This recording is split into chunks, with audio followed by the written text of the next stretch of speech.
ঢাকা বিশ্ববিদ্যালয় কেন্দ্রীয় ছাত্র সংসদ ডাকসু নির্বাচনে মনোনয়ন ফর্ম বিতরণের শেষ দিন আজ। উৎসবমুখর পরিবেশে সিনেট ভবনে ফর্ম বিতরণের পাশাপাশি জমাও দিচ্ছেন প্রার্থীরা। দর্শক, ডাকসু নির্বাচনের সবশেষ পরিস্থিতি জানতে আমরা যাচ্ছি ঢাকা বিশ্ববিদ্যালয়ের সিনেট ভবনে। সেখানে আছেন বিশেষ প্রতিনিধি মহিবুল্লাহ মহিব। আমরা সরাসরি কথা বলবো তার সাথে। মহিব, ডাকসু নির্বাচনকে ঘিরে আজকের এই মুহূর্তের পরিস্থিতি আমাদেরকে জানাবেন।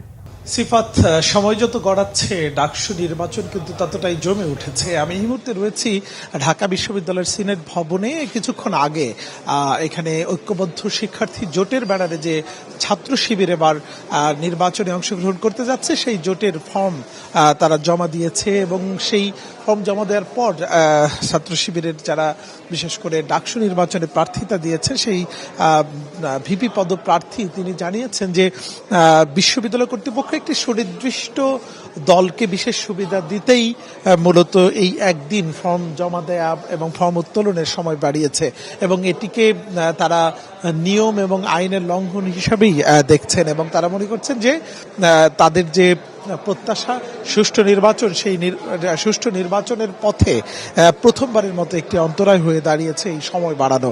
যদিও অন্যান্য শিক্ষার্থী অন্যান্য জোটের মধ্যে আমরা মিশ্র প্রতিক্রিয়া দেখেছি, কারণ আজকেই অর্থাৎ যেই দিনটিতে এই ফর্ম তোলার যে সুযোগটি বাড়িয়েছে সেই দিনেই কিন্তু ছাত্র ইউনিয়ন তাদের জোট তাদের যে প্যানেল সেই প্যানেলটি ঘোষণা করেছে।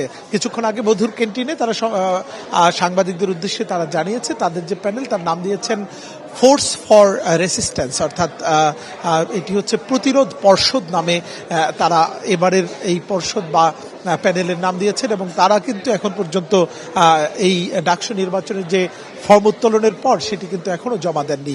এছাড়া কিন্তু ছাত্র দলের পক্ষ থেকে আমরা শুনেছি আজকেই তাদের ফর্ম জমা দেওয়ার কথা রয়েছে। তারা যেহেতু আগেই ফর্ম উত্তোলন করেছেন এবং বেশ কিছু শিক্ষার্থী যারা স্বতন্ত্র হিসাবে কিন্তু ফর্ম আজও নিচ্ছেন এবং আগামীকাল পর্যন্ত যেহেতু জমা দেওয়া যাবে, যে কারণে জমা দেওয়ার পরিমাণ আজকেও রয়েছে এবং আগামীকালকে অনেক শিক্ষার্থী তারা কিন্তু এই প্রার্থিতা বিশেষ করে তারা তাদের ফর্ম জমা দিবেন। তো এই ছিল আমার কাছে ডাকসু নির্বাচনের সার্বিক পরিস্থিতির তথ্য। ধন্যবাদ।